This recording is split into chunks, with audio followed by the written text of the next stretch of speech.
you guys are following along in your book. You don't have to have your book and if you don't have one, and we can just dive right in. I notice that every time we come to a new section or a new chapter, I have the feeling I want to say, oh my God, this is one of my favorites. This is so good. And well, it's because really the whole book is so good. And there is a lot of repetition. And part of the repetition is because some of these ideas are so different and so new to us that we have to keep practicing believing them. We have to keep intellectually playing with the ideas and imagining what would that mean? What does that look like? And we have to work with our emotional sense of acceptance that this actually might be true, that it might actually be true about us and about life. So in the middle of page 178, in the talking about spiritual mind healing and spiritual mind treatment, a prayer, affirmative prayer, we find that faith in God is a spiritual quality of the mind, a spiritual quality of the mind, of consciousness. A spiritual faith is a spiritual quality of the mind. And what does that mean? It's an ability to accept truth regardless of facts and conditions, not as a way of proving that we believe in God, but as a way of recognizing that there is more going on than just what our physical senses tell us. We find that faith in God is a spiritual quality of the mind, and an understanding faith, not blind faith, an understanding faith is based on immutable principle. Not blind faith, but a faith that understands what it is doing and what it has faith in and why the mind can have faith in something. And this is based on immutable principle, the idea that there are universal laws that we can trust and that we can use, right? So faith is a spiritual quality of the mind. It is our ability to focus on spiritual truth and trust that that truth is in fact true. And it is an understanding faith based on the fact that we understand the universal laws and principles. We're not just having blind faith. We're not just having faith in some capricious deity that may or may not like us, respond to us, approve of us, or want to support us. Faith, its action is higher than that of the intellect because it is born of intuition. Faith is born of intuition. It is our intuitive sense that there is, in fact, something more going on, that there is a power in life, that life itself is a presence of aliveness, and that all of that is fundamentally working for good, for life, for expression, for creation, and that we have a sense of that. Our intuition has a sense of that. Even if our intellect, our rational mind, our intellect can't always fully articulate it or, quite frankly, even grasp it, our intuition can. All right, so here's what it is that we have to have an understanding faith about and an intuition around. A spiritual practitioner, that's any one of us who is practicing these principles, practicing spiritual mind healing, practicing spiritual mind treatment, right? A practitioner is any one of us who is doing this. A spiritual practitioner is one who recognizes a human being as a spiritual reality. A human being as a spiritual reality. Since there is but one mind, the practitioner makes this recognition within his or her own mind. I, as the one doing the work, have to recognize in my own mind that I, or whoever I'm doing spiritual mind treatment for, is a spiritual reality. Healing is accomplished through the act of setting subjective law in motion. And the more spiritual the mentality of the practitioner, the more powerful the treatment, right? The more faith, and not a blind faith, an understanding faith and an intuition which knows that this is what's happening and this is how it works, then the more powerful the spiritual mind treatment will be. A mental treatment begins and ends in the thought of the practitioner, in the one doing the treatment, because the person doing the treatment is in the same mind that we're all in, and the mind of the person for whom we are doing the treatment. This is one of my favorite definitions of spiritual mind treatment. I use this a lot. Treatment is the act of inducing right concepts on the subjective side of life. What does that mean? That means that I'm doing my spiritual mind treatment in my own mind about whatever situation it is, whether it's my own physical healing, the healing of someone else, whether it's about circumstances or conditions that I'm seeking to either change or bring forward in a new way. I am inducing right concepts. What are right concepts? But ideas and imaginative images of life in alignment, in right alignment with spiritual truth, and inducing those concepts into my subjective mind, which is in fact part of universal subjective mind. So when I am inducing right concepts, right ideas, right imagination, and not like right and wrong, or like good and evil, but right like in alignment with spiritual truth. When I am inducing those, what I'm doing is inducing those into subjective mind, into the universal subjective consciousness, which is, of course, then what the universal principles and laws are using to create. And so this process begins and ends within our own consciousness. It begins and ends in our own consciousness. Why? Because we're part of the one. There's only one mind, there's only one life. And so we're basically operating at the level of the quantum field, at the infinite level of universality, and we're all a part of that. And so we're working in our own minds. So I want to go over to, this is on the middle of page 179. We should not feel like we are putting the power into the word. We direct the power. We don't hold thought. We don't suggest, hypnotize, mentally influence. We're not trying to do anything energetically to someone else. The law does all of that energetic work and shifts everything around because we're holding an entirely different concept in our own minds.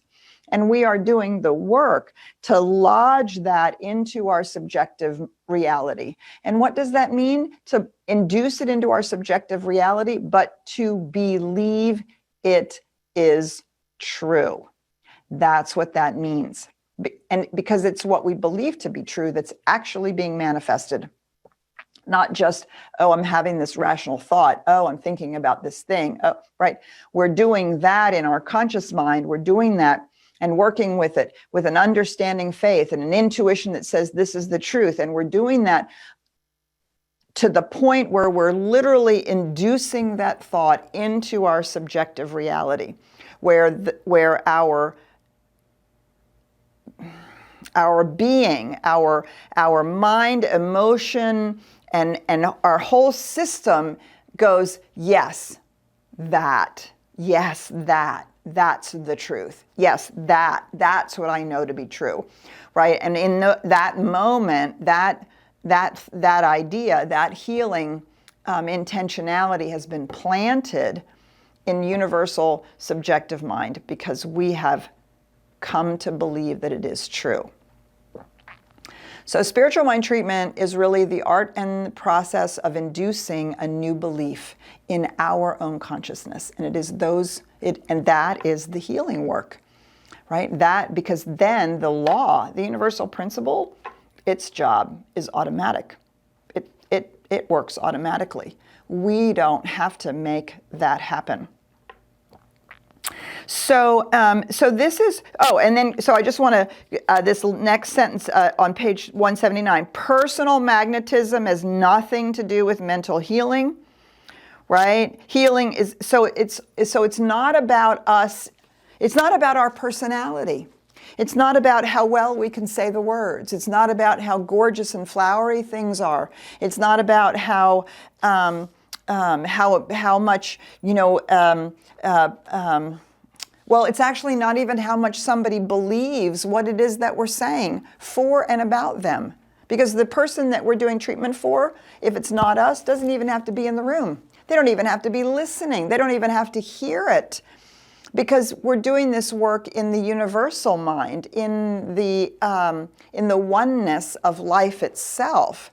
And so this is why we can do spiritual mind treatment for somebody who's called us and said, I'm in the hospital, or somebody who is anywhere in the world, individually, or quite frankly, for our nation or our planet, or for the healing of the climate issues, or for the healing of racism, or for any of these kinds of larger things, because the thing we're doing spiritual mind treatment about does not have to be listening to us. The person or people do not have to be hearing us, because it's not about them. It's about our ability to see truth and to claim that truth as the image of what we expect to see demonstrated. Do you see? Regardless of condition or circumstance, regardless of past, regardless of how it's been, regardless of any external experience, right? We make a declaration that this is the spiritual truth, and therefore we expect this to manifest. And so we are revealing to ourselves spiritual truth in such a deep way that we come to believe and understand it as much or more so than the outer circumstance that we're faced with.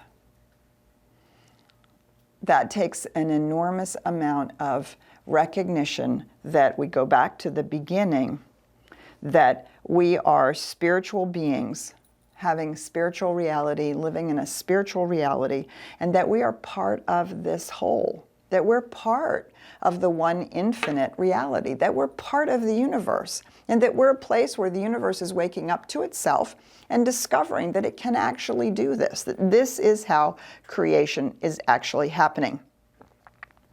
A practitioner does not try to suggest, hypnotize, or mentally influence. He simply seeks to know that that a human being, or that humanity as a whole, is now a spiritual being. And we hold to that belief no matter what the appearance may be. Here's an interesting thought. Right mental treatment does not tire the one giving the treatment. Do you see? Because we're not making something happen.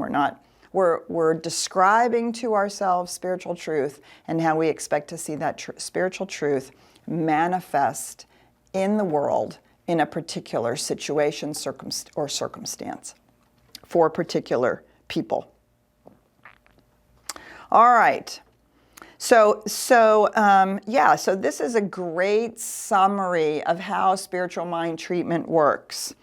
Anyone can heal who believes that they can, and who will take the time to set that belief in motion through the law. Anyone can do this work. We can all learn how to do this. To daily see the perfect human and to daily declare for humanity's objective appearance is correct mental practice, and it will heal. It will heal. It does heal. It does change things. continually focusing in our spiritual work on the condition and trying to fix the condition and trying to and talking about how ain't it awful and look at how it came to be and all and how horrible it is, does not fix the condition. To daily declare for the objective appearance of perfect humanity is the correct mental practice, and it will heal. Now, this doesn't mean that we aren't compassionate when we're talking to people. This doesn't mean that we don't have love when we don't listen to an individual or a group of people. Doesn't mean we don't listen to their pain or we don't listen to their experience, right? Of course we do. And of course the experience is real. And of course people did, in fact, have that experience. That person is in that situation now. But in our spiritual work, this is what we're talking about. When we're doing our spiritual mind treatment in the privacy of our own mind and heart, we cannot spend our time on that. We spend our time on seeing the perfect human, perfect humanity, to daily declare for the objective appearance, which means the changed condition out here in the world. A treatment recognizes that all is mind and that everything is mental. It dissolves all disease into thought, neutralizes the false thought, and recognizes the true. Okay. So the last thing I want to say, I just love this. I love this whole section. In giving mental treatment, the practitioner, that's us, you and me, first realizes our own being as spiritual, and then recognizes the spiritual state of whomever we're doing the spiritual mind treatment for or about, then attacks the false claim that some people are better than others, the false claim that black people are not as good, the false claim that cancer is a spirit, that the cancer is has anything to do with our lives or human reality. The false claim that limitation is acceptable. Attacks the false claim and brings the evidence of truth to bear against it. Well, of course, all people are equal because we're all part of the one. Well, of course there's abundance. I'm having an abundant experience because there's abundance in life. Of course, healing is happening now because that's the spiritual truth. Right? Attacks the false claim and brings the evidence of truth to bear against it. Thinking in such a manner as to completely destroy the false claim and realize the truth. Now where is this work happening? In the mind of the person doing the spiritual mind treatment. It doesn't mean that it maybe hasn't yet manifested. Of course, the manifestation may take time because the manifestation is in the space-time continuum. Well, physical healing we know can happen like that, right? Instant remission. But many things take time to rearrange the molecules of the universe itself, to shift systems, to change consciousness, right? That may take time. But in the consciousness of the person doing the work, thinking in such a manner as to completely destroy the false claim and realize the truth, even if it has not yet manifested. That's the spiritual work. Now, we don't have to go around and saying, well, there's no racism, because clearly that's not true in terms of the appearance. But we can know in our minds that racism is healed, and we expect it to manifest. And we start looking for all the ways in which that's manifested. We don't look at somebody and say, well, I'm sorry, you have no pain for your cancer. We have compassion for a person's experience, but in our own mind, we say there's nothing holding that cancer in place, nothing holding that in place, nothing spiritual true about that. We don't say to that person, oh, I'm sorry, you don't have cancer. Why are you laying there in the hospital bed complaining? Do you see? This work is done in our own consciousness. in the privacy of our own consciousness, which is, of course, impacting consciousness as a whole. And I love the words that he uses. We attack the false claim. We destroy the false claim. There's nothing mamby-pamby about a spiritual mind treatment.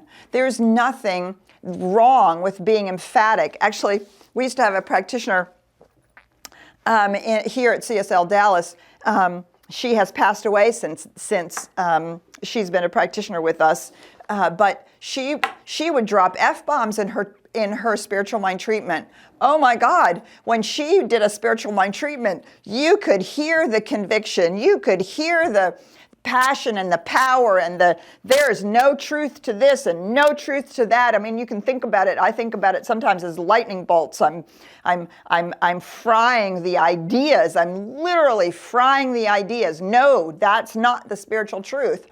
This is the spiritual truth. And then all the glory of imagining and experiencing and expressing what is the spiritual truth and being passionate about that, right? That passion is the conviction that says, I have faith in what I'm doing. I have an understanding faith. I have an intuition about what is really true. And by God, I'm going to work with that in my consciousness until every part of my being says, yes, that's the spiritual truth. Now then, I've done a spiritual mind treatment and I have participated in the healing. The greatest good that can come to anyone is the forming within him or herself of an absolute certainty of themselves and of our relationship to the universe, forever removing the sense of heaven as being outside somewhere else. Yeah, that's what we're doing. Such an understanding teaches us there can never come a time when we shall stop progressing. There will never come a time when we shall stop progressing, that age is an illusion, that limitation is a mistake, that unhappiness is ignorance. This understanding will rob us of our loneliness and give us a sense of security, which knows no fear, a peace without which no life can be happy, a poise which is founded on this peace, and a power which is the result of the union of peace with poise. That's the promise when we do this spiritual work, when we are willing to diligently do spiritual mind treatment, diligently do the work that causes an acceptance within our own being, not just an intellectual acceptance, but a true, deep acceptance that there is a power for good in the universe and we can use it, and that there is a power for life and love and it is flowing through us, and it is actually our task, our right, and our responsibility to pay attention to the things we are creating in our own consciousness, because we are contributing to the consciousness of the whole, to pay attention to that and to do the diligent work to turn away from condition and circumstances as if they were cast in stone. They are real conditions and circumstances. We're not stupid. We're not leaving our intellect at the door. We're not pretending not to see it, not in any way, shape, or form. But what we're saying is nothing in the spiritual reality is holding that in place. The only thing that's holding that in place is a false idea in the mind of humanity or in the mind of an individual person. And our job is to see spiritual truth and then to expect that the law brings that spiritual truth out into objective appearance, meaning real experience. All right, so we're going to stop there. We're kind of closing out this section. So much good, juicy stuff in there. Ryan, I'm going to turn to you and see what kind of comments or thoughts we have. Thank you for turning to me, Petra. Even though we're in the same room, so we can't really turn to each other, I guess. So yes, I really enjoyed what you had to say, and I just want to remind the folks that are over here in the Zoom room with us to go ahead and hit the raise your hand icon if you have a question or comment. Also, you can put your message inside of the chat. So right now I want to call into the room Jeff. Jeff, do you want to go ahead and just unmute yourself? Petra. Hi, Jeff. You hit I guess you hit a nerve, I guess. That reminded me, I had a session with Tracy last night, and I went on one of my, this is a light bulb moment for me last night, and I think it ties in with what you're talking about today. I'm really good at getting all worked up with lots of energy about what I don't have, what I don't want. I'm tired of living this way. I deserve better than this, and I'm and I don't like that, and I don't want this, and I'm tired of this and tired of that. And Tracy, in her wisdom, just calmly lets me go, gives me all the rope I want. And then she says, well, Jeff, what you really need to do is, in your spiritual mind treatment, you need to have more energy. You have to meet that negative energy. Says you're putting the emphasis, he says, the way you showed up and saying what you don't want, that's what you need to do, and how you do it with what you do want. Yes. And that energy, the positive energy of what you do want, needs to trump that all that energy, that fire. And so he says, you really do that well, she says, you really do that well. And so that, I go, duh, I says, thanks, Yes. So Yes. Jeff, thank you. Thanks for sharing your light bulb moment. Thanks for sharing your time with Tracy. She's a great practitioner. This is what practitioners do for any of us when we call them when we're in the midst of crisis, right? Not just for spiritual mind treatment, but for that coaching. Right? She's great, right? And any of our practitioners can do that kind of coaching with you and say, okay, here's what you need to do. And Jeff, you're exactly right? Sometimes we think our spiritual mind treatments have to be all peaceful and quiet, and I'm just somehow, floating in the ethers. Well, I'll tell you what. When I first started doing spiritual mind treatment, I think probably in the first few years of really doing my spiritual mind treatment, I don't know how else to say it, but the energy that I had was mad. No, by God, this is the truth. No, that's not okay. This is the truth. This is the truth.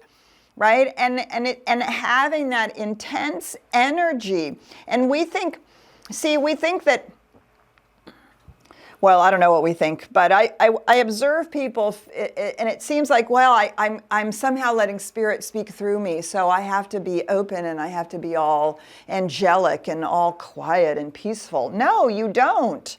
That's why I love these. Attack the false claim. Destroy the false claim. And so to have that same conviction, that same energy, even if you have to work yourself up, right? You have no trouble working yourself up, as you shared, around the negative stuff. So spending the same kind of time in our spiritual mind treatment to literally work ourselves up in exactly the same way with our spiritual truths. And we don't have to have conviction of the spiritual truth when we first start our spiritual mind treatment, right? Our spiritual mind treatment works to build the energy and the conviction. And we tell ourselves why our spiritual truth is true and how we can see it and how we can know it. And by God, we're going to claim it. And this is what the spiritual truth is. And I'm not going to be fooled by appearances.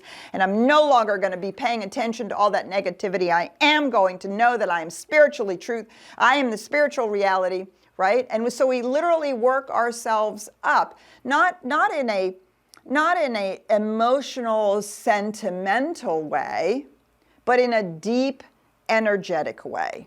So, Jeff, thank you so much for that comment. That is really, really important, and I'm glad you had that awareness today.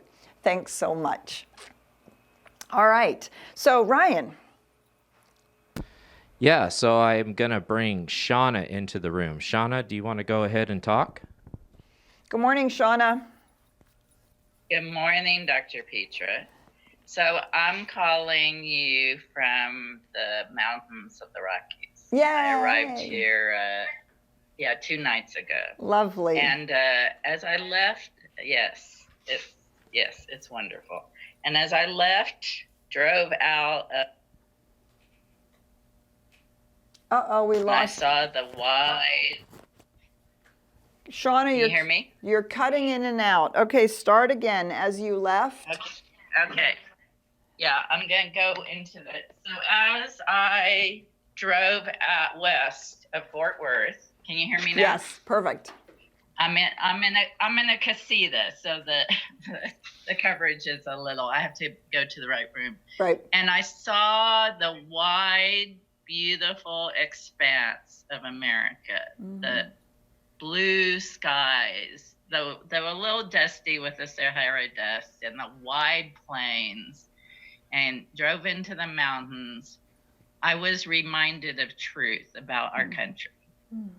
And the truth of our country is we are a big, beautiful country. And we are a big, beautiful country of beautiful people, of good people, of right-minded people, of big-hearted people.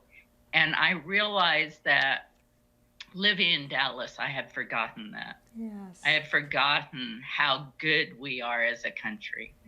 And I was able to find my truth again of who we are and what we will do and how we will take our country back and how we are taking our country back, and that all is well, and that we planted the seed, and it is blooming right now. And there was something about getting out in God's creation that just helped me remember. And today you are just so perfect for me, because it's like the whole capstone of the experience, because I feel this experience so deeply, so intuitively, so full-bodied. So as I drove out, I felt so much joy and happiness and understanding. And then to have you cap it with our work, it just tied it together so perfectly for me and reminded me that for me personally, where I find truth is in nature. Yes. And how important it is for me to be in nature and be in the truth of who we are. Yes. And thank you for this morning, because you are perfect and just spoke to my heart and my soul and just stamped it deeply into the work that I'm going to do every minute of every day, and not forget that that's our work. Beautiful. So thank you. Yay. Thank you, Shauna. Thank you so much for sharing that. And I'm so grateful that you are having that experience, and that it is recalibrating and resettling you into spiritual truth. And, I think that you say something really important. It is not people that we trust. It is life that we trust. If we look at humanity, well, hell, if we even look at our own lives, we can see all the times that ignorance has played out, all the times that we haven't behaved in alignment with spiritual truth, all the ways in which we're still trying to remember that, how life really works and how we participate in that, right? It is when we look at life itself that we see evidence of these spiritual truths, and there is no better place than in nature. And the science of mind has so much, and New Thought has so much of its seeds and roots in the transcendentalism and the romantic poets, and this deep recognition that nature teaches us about the one infinite reality. And so stop being so fixated on how screwed up people are. Right? We could, as I said, we can just look at our own lives and see how screwed up we have been in the past. We are awakening, and we can see the overall trajectory of life itself if we will allow nature to reveal itself, right? And Shakespeare said, sermon in stones, to see the sermon in the stones, to see what the mountains are teaching us and what the leaves that are fluttering in the wind are teaching us, and the flowers and the animals and plants. I mean, this is not like some woo-woo hippie, I don't know, whatever, blah, blah, blah, I don't know, thing that's not, oh, you nature lover, right? No, there's deep, deep spiritual truth being shown to us if we will but look at it. And then we begin to see how that's flourishing in humanity, the places where it is flourishing in humanity, the places where it is flourishing in individual people and in our own hearts. And we say, oh, that is the right alignment. And that's the whole point. Thank you so much, Shauna. I really appreciate that. All right, Ryan, let's see what else we have to talk about. Yeah, so I had a question come in off of Facebook, and it asks, if you believe a relationship can be restored, can one person believe for two people? I'm assuming the other person in the relationship. Right. Yep, I understood that. You know, that is a great question. The answer to that is yes, absolutely. No question about it. The other side of that coin is we don't change people, and we don't use our spiritual mind treatments and our spiritual work to resign ourselves to abusive or unacceptable relationships. Barring those things, right, which we would want to, then we might want to ask ourselves, we might have to do the work to heal ourselves that we no longer need to attract that. When we are in relationship, absolutely, our spiritual work can be done for the relationship as a whole, but it's never about the other person. It's always about ourselves. So my spiritual work in relationship is to attack the false claim that my relationship isn't working, to attack the false claim that the other person needs to be different, to attack the false claim that that I don't experience love, to attack the false claim that we're drifting apart, right? Do you see we're attacking these false claims? And I'm doing a spiritual work. I am in a healthy relationship. I am in a loving relationship. I am in a joy-filled relationship, right? And that's the work I'm doing. And that person gets invited into that space, and they will either come into that space or not, because they're actually their own person, and they get to decide as to whether or not they want to be in the relationship. So the spiritual work that I'm doing is my claim that I'm a spiritual being, my life is a spiritual reality, and therefore I am attracting only healthy relationships. I'm attracting whatever healing needs to be done in this relationship. Whatever healing needs to be done in myself, whatever shift in the way that I show up, and this relationship is manifesting itself. I'm doing all of that work within myself. And we can do that work for two people, for the relationship. We just want to be careful that we're not using it to decide how to change the other person, right? That's not our place. And yeah, it's always delicate work because my life is now running up against the other person's life, and where they meet in the middle, right? That's our place called our relationship. And so our relationship work really is done with conscious communication and a consciousness about how I show up in the relationship, who I choose to be in the relationship, and what I will attract and what I will allow in a relationship, and what I expect. And the more I'm willing to see myself and another person as spiritual beings, the more willing I am to be able to say, this is just my spiritual truth. This is just how it is for me. And I'm going to ask you to do this or not do this. I'd like more of this. I want less of this. I want to have this kind of a relationship. And because I know I'm a spiritual being and I know you're a spiritual being, then I don't have to protect you from my disappointment. I don't have to protect you from my fear. I don't have to protect you from my from what I want, because I recognize that you too are a spiritual being, and I hold you as an adult. Now, whether you behave as one or not that's your business, right? But it's my business to see all us and the relationship as a spiritual entity, and you as a spiritual being and me as a spiritual being, and to speak and act to the best of my ability from that perspective.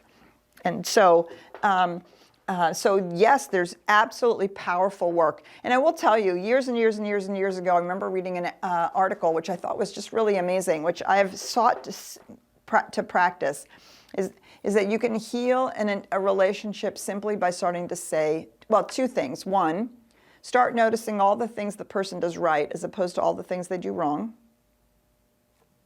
According to whom, right? All the things the person does right instead of all the things they do wrong. And two, gratitude every day for all of those things they do right. Just start doing those two things. All right. Thanks for the comment. Ryan. Yeah, so I just want to read a comment that came in off of Facebook again, and maybe get your perception on this, because I think this reigns true for a lot of people. The comment is, the person writes, feeling isolated in general, sometimes I feel like I alone do not have the spiritual, quote unquote, clout to be heard by spirit. Oh. I know in my mind this isn't true, but sometimes the feeling persists. So what are your thoughts on that, Petra? Yeah, that's a great comment, right? And so the thing that we have to remember is that, well, so, okay, I'm trying to start 3 different sentences at the same time. Number one, what's being called for is a recognition, is spending time remembering the truth of who you are. You are actually the universe as you. So when you speak your word in spiritual work, you are speaking the universal word. I don't know how much more clout you can possibly have. You are, in fact, speaking the universal word. So our meditation practice, our practice is about knowing that we are one, right? That we're part of this. Well, I can't find it in here, but I even read it this morning, that we're spiritual entities in a spiritual reality, that this is the truth of our being. So we must keep doing that work, carving that space out in our consciousness.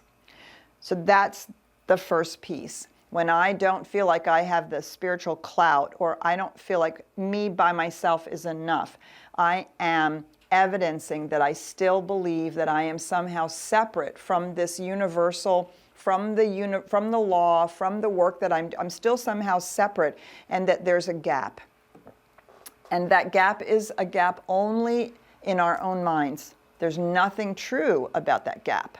And so our work is to keep carving out that experience within ourselves of the truth of who we are. So that's number one. Number two, the other thing is that when we are, I love the way that was said. I love the way you said that, spiritual clout. I don't have the spiritual clout, right? So what that means then is there's also a belief that it's my power that is making it happen. No, the only thing my power is doing is lodging in consciousness, in the universal subjective consciousness, a particular thought, idea, a belief, a new, however we want to say that, right? That's the only power I have, is planting the seed. The power is actually in the universal law. That's where the power is. We say we create our own reality. It's not really true. The law creates our reality. What we create is the ideas, the consciousness, the mold, the internal subjective belief systems. That's all we're creating. The power is in this automatic action of the law. And so that's the other piece that I really want to spend time on understanding and getting a deep grasp of. I don't have to make anything happen. And then we get to think about, I play this game all the time with myself. We're talking about a universal law that is so intelligent, it's creating and managing the universe. Okay, can we say that again? A universal law that is so powerful and so intelligent, it is creating and managing the universe. Everything that I can think of, from the quantum field to black holes, to granddaughters, to sequoia trees, everything is being created. And so then sometimes I say to myself, surely a universal power and law that can create all of that knows how to do this little thing. Even this little thing called healing the climate of our planet is still comparatively minuscule to this infinite power and presence that's managing the universe. Surely there's enough intelligence in that law to know how to do this. And all I have to do is show up. I have to expect that result and show up in the process of it. So these are the two places where we are evidencing our belief in, experience of our oneness with life and our ability to use the law. And so those are two really profound places to work, to just keep working, feeding yourself new ideas. And the other game that I have played with myself in the past is, even if I don't feel it, right? See, all your sense of I don't feel it is just your human doubt. It doesn't really mean anything. Just because you don't feel it doesn't make it true, right? So we give way too much power to our feelings, as if because we have a feeling that makes it true. It's not. It's no more true than some faulty thought we have. We have many feelings that are based on false thoughts. And so we can look at the feeling and go, well, I feel that, but that's actually not the truth. So great question. Lots of juicy, meaty spiritual work to be done there. And I love for you to tell us how it's going. Thanks for your question and comment. All right, Ryan. And now we're going to play one last final game. It's called Can Peacher Answer 2 Questions in 10 Minutes? Da-da-da-da-da-da. All right, here you go, Peacher. Are you ready to play the metaphysical game for today? Yes. All right. The first question is, how can I reframe my negative feelings towards or of someone who is, in my estimation, showing up filled with hate, but who is spirit showing up as that person? How is spirit showing up as someone who hates others? Is this narcissistic? Okay, well, I didn't quite get the last part. Is this narcissistic? I don't quite get that part of the question. But I can start with the rest of the question. So first of all, we are not our behaviors, are we? Do we not know that we sometimes love somebody and yet behave poorly towards them, right? So this is the classic recognition that somebody's beingness is life itself expressing, and therefore all of us are seeking the same kind of growth-filled and expression-filled lives. That's just life seeking to express through all of us. The problem is that it expresses through each person based on not only the set of innate tendencies, but then also all of the thoughts and beliefs that have been laid down in that person's consciousness, in their subjective mind, over the course of their lifetime. And so when we behave not in alignment with spiritual truth, we are basically behaving out of a whole faulty set of ideas. In the science of mind, we call that ignorance of the truth. And so we separate out the hate-filled behavior from the person themselves as a spiritual being. Every person is a spiritual being. But how they show up is their individual choice and responsibility, right? This is the conundrum of the fact that we are all part of the whole, and yet we are all individualized expressions and have free will. And in that free will, we can behave completely out of alignment, totally out of integrity, exactly the opposite of spiritual truth. Why? Because we're that free. The problem, of course, is that when we do that, we make messes. We make huge messes. And the more out of alignment we are, the bigger the messes we create.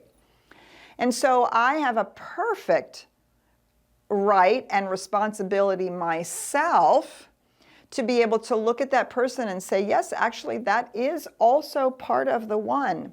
And I absolutely do not agree with what's being said, what the behavior is, and those things are unacceptable. Actually, I have no trouble saying not only are they unacceptable, but they might actually be bad and have seriously negative consequences, seriously bad, and therefore they're seriously not okay. It's seriously not okay. And we get to do that. We do not check our intelligence at the door. We don't accept, we love and accept we love and accept people for the truth of who they are. We don't love and accept every behavior, not even remotely, because behavior is either in alignment with spiritual truth, or it's not, or it's somewhere in that sort of gray area as we are awakening to the truth. And over time, humanity as a whole is awakening to the fact that hate-filled rhetoric, hate-filled behavior does nothing but make things worse. It doesn't make things better. And that's what our free will and our ability to choose does. It educates us. And sometimes, we say get a good example and be inspired by somebody who's really doing it and follow that. Well, quite truthfully, I can be equally as educated by looking at someone else's behavior and say, oh man, no, no, that's not spiritual truth. That's not how humanity is to show up. That's not how I am to show up. So it can be just as educative to see negative choices being played out and say, as it is to be inspired by someone and say, oh yeah, see, I could do that. I can do it. If that person can do it, so can I. And so how do we deal with the feeling, right? Well, again, it's the same thing. Our feelings are not facts. They're not. They're just feelings. And so what do you do with a feeling? You feel it. You just feel it. So you get to feel mad, or you get to feel sad, or you get to feel angry, or you get to feel disgusted, or you get to feel you just get to feel the feeling. You let it up and out, and then you let it dissipate, because it really has no basis in, it really is, it's simply a feeling, right? And what we want to do is decide, well, who are we and how are we going to behave and how do we want to see it? And so that is then the diligent consciousness. Okay, I get that is not acceptable behavior. I'm not going to have anything to do with supporting that behavior. I'm not going to have anything to do with supporting that kind of thing. I'm going to go over here and I'm going to really be about what I would rather see, how I would rather be engaged with life. Do you see? And then we don't rile ourselves up and we don't keep poking at that feeling. And sometimes I think we just enjoy feeling miserable or feeling angry or feeling upset. And so we keep feeding ourselves the very things that cause us to have that feeling. So feelings are not facts. Feel them, let them go, and pay attention and focus on spiritual truth. It is a great question. It's easy to answer the question.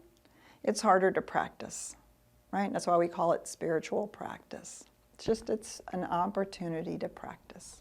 Thanks for the question. All right, Ryan. All right, we're going to question number 2, but before I give you that, I just want to give you some clarity on the narcissistic part. The person explains that they were mentioning, is this narcissistic person a part of spirit? And I think you answered it. Oh, yes. yeah. Yes, they are. Absolutely. We're all part of spirit.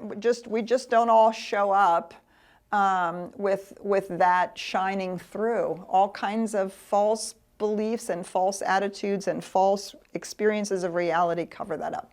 Okay, so the second question, and the last final question before we head out here today, is explain the difference between power of my word and the law. What are the differences between those? Well, that's a great question. It's really kind of a semantic question. Well, let's see. We can parse that a little bit. The power of my word is the clarity with which I create the, well, for lack of a better word, the mold or the idea or the lived embodied experience in my own consciousness. The clarity with which I create that is the power of my word. Right? And when I am really clear, I recognize that I am speaking literally as the universe in my own life and in the life of humanity. That's the power of my word. The power of the law is to then execute that, is to bring that word into manifested, objective, manifested reality, so I can point to it and say, there, see, there, that's the outcome of that clear, inner, conscious acceptance and belief of the word that I've spoken. So that's how I would kind of think about the difference. The law is the executor. The law is the doer. The law is that automatic way in which the word, the power of the word, which is the causal seed, then becomes the outpicturing. And that's where all of the intelligence and wisdom and creative power actually is. So thanks for joining me this morning. It's juicy stuff. Thanks for your comments on Facebook. Thanks for your sharing and comments here in the Zoom room. I just love spending this time with you. I love going deeper with you. I'm so grateful that you're a part of this. Have a fabulous day. We'll see you in the gathering here shortly with Reverend Karen, and we'll see you throughout the week, Tuesday, Wednesday, and Thursday if you're in the class on Thursday nights. Have a beautiful week. We love you. We miss you. Bye for now.